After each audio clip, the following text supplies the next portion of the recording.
If your dream is to become a published author, today I am going to share my 4 favorite craft books on writing. These helped me go from a completely amateur new writer who did not know what I was doing to a 6-figure published author with HarperCollins. And I really, really believe in the power of craft books and think that everyone should read at least a few. I get asked all the time what my favorites are, and I read like all of them out there, and I am really, really excited to tell you about my favorite 4.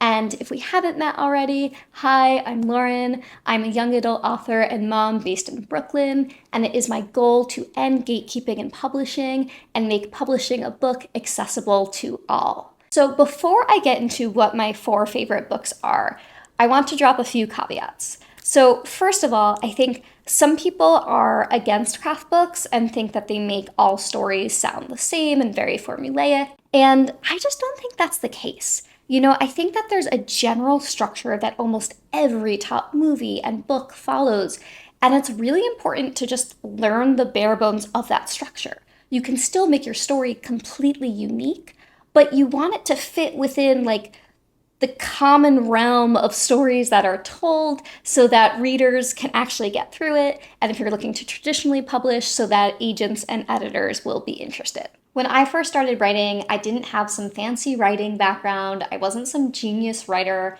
and I don't think I ever would have gotten a book deal if I hadn't read these 4 craft books or worked with my amazing book coach and developmental editor. At the same time, take all of the advice you get from me and from these books with a grain of salt. You don't have to follow them word by word.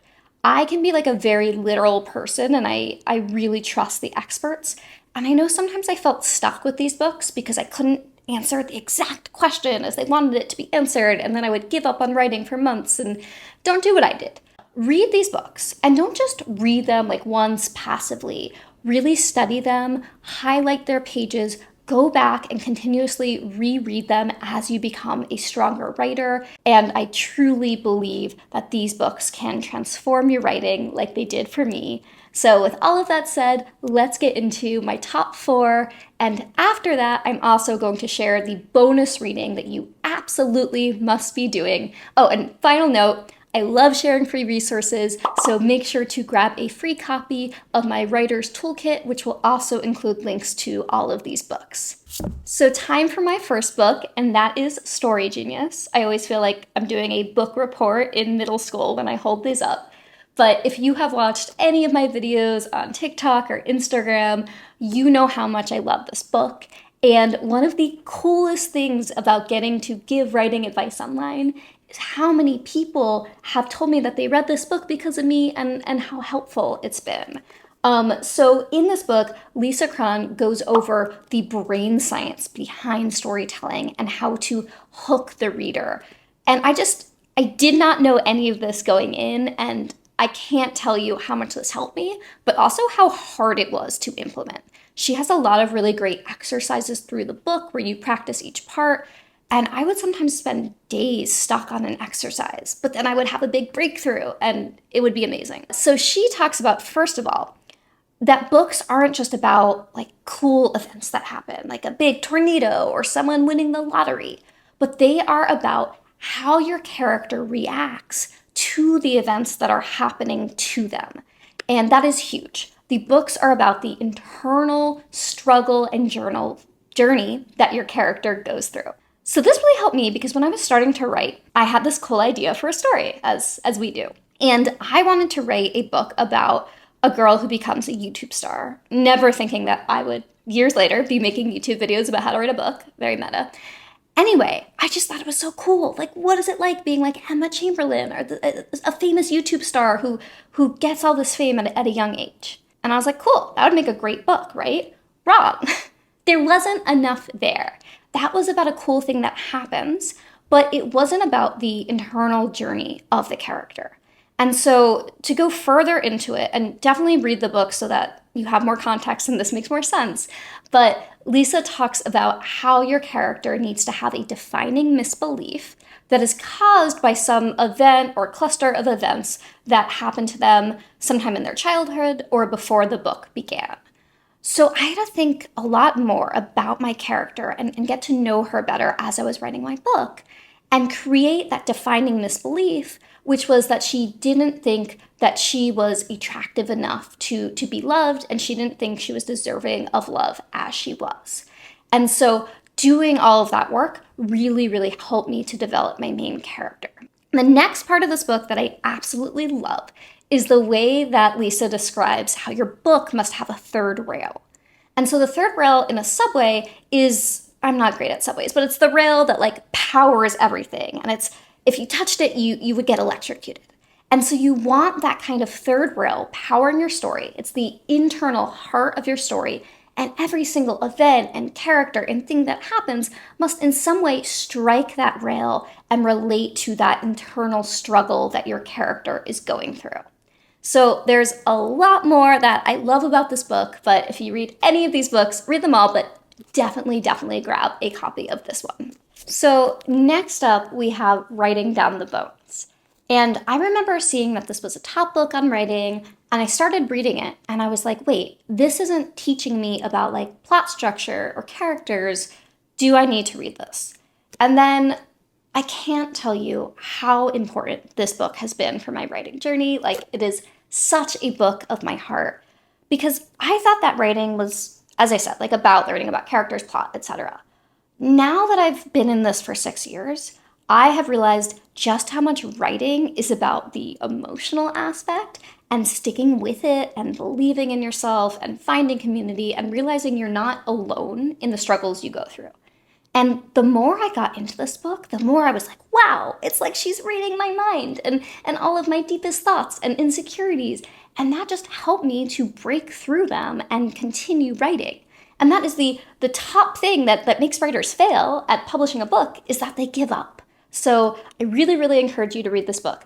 I don't want to give too much away, but I have a few of my favorite parts. Okay, so I remember when I started writing, that was also when I was really seriously getting into marathon running, and I had always been a terrible runner. Like, I couldn't even run a mile for most of my life. And then I married my husband, who was a D1 runner, and he could run like a 4-minute mile.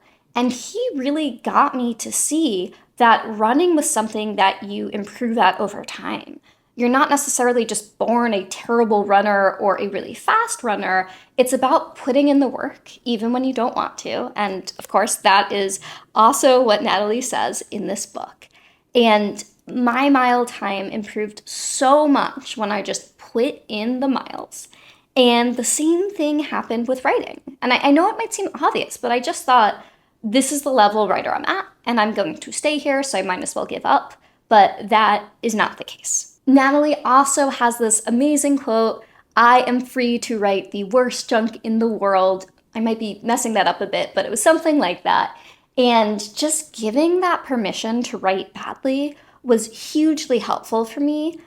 And also, it might seem obvious, but at the time, I just didn't realize like this is how pretty much every writer in the world feels, including top published authors. And just because I felt like that didn't mean I was a bad writer. And the final aspect that I want to discuss is the terrible act that most of us do because it's human nature, which is that we compare ourselves to others and we feel bad about ourselves. And I want to read this quote because it is so helpful. She says, "They are good and I am good. It's not, I am the best and everyone's terrible, or everyone's the best except me and I suck. It's, there is room for everyone and everyone's stories." And also, if you're reading like your favorite author in the world and feeling so bad about yourself, she says, "They have been at it longer and I can walk their path for a while and learn from them." Amazing, right? So definitely read the rest of this book because there is so much goodness here just like that. All right, next up we have Save the Cat. This is such a foundational book for story structure. And when I got this, it was actually before the edition came out that's for novels specifically. This is for screenwriting, but it is so good and so well read that pretty much all writers were reading it, even if they're writing books and not screenplays, because so much of it applies. So I'd say you could read this version or the version specifically for novels. I've heard that they are pretty similar. So this goes over the main story structure and the story beats. And there are a lot of different craft books that do this. Most of them are pretty similar. So if you've read another one and not this, you don't have to do what I did and read all of them, only to realize you are more or less learning the same thing every time. But if you're gonna pick one, I highly recommend Save the Cat. So this goes into things like the catalyst, which some other people call the inciting incident. It's like the reason your story is happening at all. What's that huge thing that happens that seems really, really bad at first, but in the end, like your character has this huge transformational journey because of it. Then there's the midpoint where like everything changes for your character, can be really good or can be bad. And the all hope is lost moment. I remember reading about that, and I have never read a book or watched a movie the same way. I'm like, oh my God, all of these things happen in like every movie and book. They always have this all hope is lost, like 2/3 of the way through, where they're just at rock bottom, and then they pick themselves up. So there is a whole lot here. I can't summarize a whole book on plot structure, so definitely read this and study it and reread it. But there are a few other things that I liked. So one is that he talks about the logline that people write for their movies. And for books, you could think of that more as your query letter. And he says that in that logline or that hook where you're pitching your book, there should be irony. And that was huge. So you don't just want a flat story, like woman goes to store and buys pickles, right? There's no irony there. But for instance, the two main books that I worked on, one is that a traditionally unattractive girl becomes a YouTube star, right? So we've got some irony there. And the second is that a type A control freak who just wants to be studying all the time gets forced to go on a cruise and relax and have fun. So you really want that juxtaposition if you had to sum up your book in one line. Next, let's talk a bit about the title, Save the Cat. So this is a little unrelated, but still I found really helpful. And it was about how your main character, even if, regardless of whether they're good or bad, you want your reader to root for them, or else they probably, not always, but often won't read the book. So he describes the save the cat moment. For instance, there's like a cat on the highway, and your main character, who we at first maybe thought was a terrible person, like runs out into the highway to save the cat. And I don't know about you, I love cats. I have an absolutely perfect cat, Sneezy, but that definitely would endear me to someone, especially if at first they seemed like really cold and not personable. And then the final thing that I want to bring up from this book is that he discusses how you really want to make sure your character is proactively reacting to everything that goes on. It's not just a series of events that happen to your character, it's a series of active decisions that your main character is making. And then the fourth book I want to recommend is Bird by Bird. This is another book of my heart. After I read Writing Down the Bones, and it changed me so much, then I just want to read other books like it, because I feel like these books help me even more in some ways than reading the actual books on story structure. And so Bird by Bird is a hugely popular one, so good. A few things that it goes over are fighting against perfectionism and just writing a shitty first draft, which it was very helpful to hear that this is a problem that a lot of writers face. And this helped me to get over my perfectionism in some ways.